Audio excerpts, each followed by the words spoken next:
Keir Starmer was saying, which I don't think he is, but tell me if I'm wrong about their policy, that actually they're going to take action on drugs, or the age of people taking them on, or you can't take drugs if you're a student at university. That's a different matter. But I mean, it was clearly Harry Cole, and I mean, we've all been through it. There's been a series of things where people have said, "Aha, can I catch this person out?"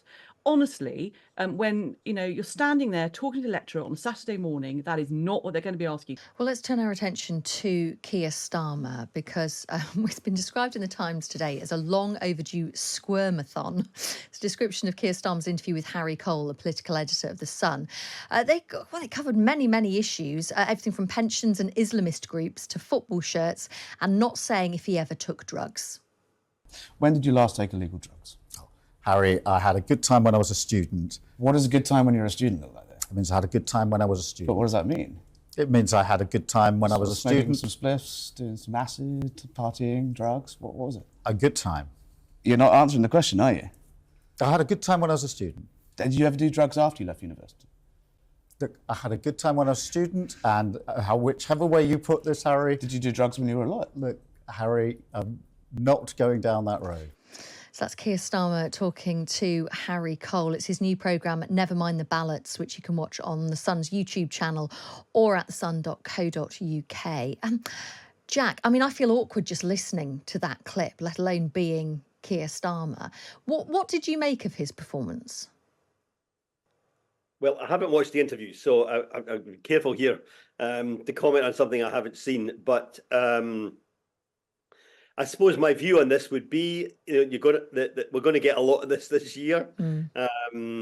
That an election where we can see it happening, but it's so far away that political and other journalists have got to find ways of keeping the story going, and politicians are going to find themselves in this situation, not just Keir but others, where they're going to be asked all sorts of questions again and again and again. And I think what would my view be? Get as many of the awkward issues out of the way now, I suppose. So if you were asked that, Jack, if you're Keir Starmer and you were asked that, would you just answer it straight? Because presumably it's going to keep coming back. Journalists are going to go, ha ha, this is the thing to keep asking up until the election. It's quite an awkward one for everybody, because it's not, there's not just implications for you in answering the question about like drugs at university and so on. I can't imagine anybody who was at university in the 70s, 80s or 90s who was not in a room at some point where either they or people who they were sitting beside were doing something with cannabis or whatever. But if one politician says yes and answers the question clearly, then everybody else is going to be caught in the same firing line for the next few weeks. So sometimes people don't answer that question because they just don't want to create a cascade of chaos for all of their colleagues, as well as and it's not just about them. So it's a kind of stupidly awkward issue. I think it's become a bit of almost like a totem pole, that every leader is going to be asked this question, and every leader's going to avoid the answer. But my view would be, get as many of these issues out of the way before an election campaign as you can. Nikki, why do we have a fixation on knowing whether politicians took drugs at university? Well, good question. Why do we? Do we? I don't think we do. I don't think the public do. The public don't. Honestly, I think this is. So my reflection on listening to the interview is that, and I think Jack's right, which is Keir Starmer's been advised, get these issues out of the way, and I think what it overall says is Keir Starmer is very serious about trying to be Prime Minister by the end of the year. I have to say, listening to this kind of interview, I mean, the rest of it there was some interesting stuff in there and everything else. These kind of questions drive me insane, because I honestly don't think that is going to impact on whether people are or not going to vote for him or for anyone else. I think this is purely for the prurience of the press to be able to, as you say, Chloe, play that clip and say, wasn't it awkward? Wasn't it awkward?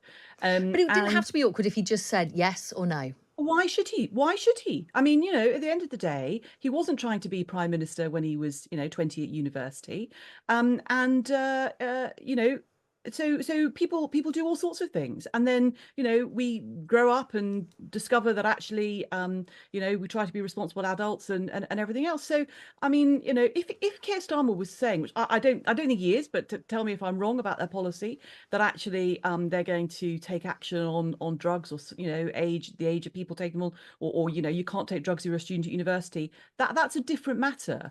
But I mean, it was clearly Harry Cole, and I mean, we've all been through it. There's been a series of things where people have said, aha, can I catch this person out?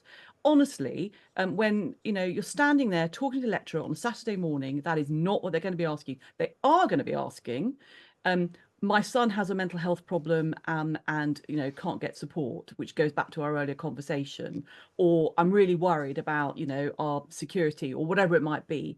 That's what people are going to be talking about. So yeah, I mean, get these things out of the way. I honestly, I just don't think that it's what you do before you decide to stand for election, is everyone's got a past life and everyone understands that. Jack, go ahead. Yeah, just to say, I think if I've got one concern, and this is not just with this one interview and this one question, but it happens across the board with a number of senior politicians. I don't think that repeating the same answer works. So I don't think I agree with Nikki completely. This is not an issue that people are going to use to decide how they're voting in October or November, whenever this happens. But I do think that it is important to at least convey the impression that you are answering the question or addressing the question that's been put to you. And so, I mean, I think if I had a bit of advice, it would be to say something, and not to say yes or no, but to say, look, the reason I'm not going to say yes or no is this, and I would far rather talk about the impact that drugs are having, in the counties around London, where young kids are getting drawn into gangs, and then getting caught up in a life of crime and stabbings and all the other stuff that's going on. I'd far rather talk about that than talk about what I was doing in rooms at university when I was a student. And I think that's the way to deal with this, is to say, look, just be clear. I'm not going to get into this because I don't think it's relevant or helpful, but I am going to get into this.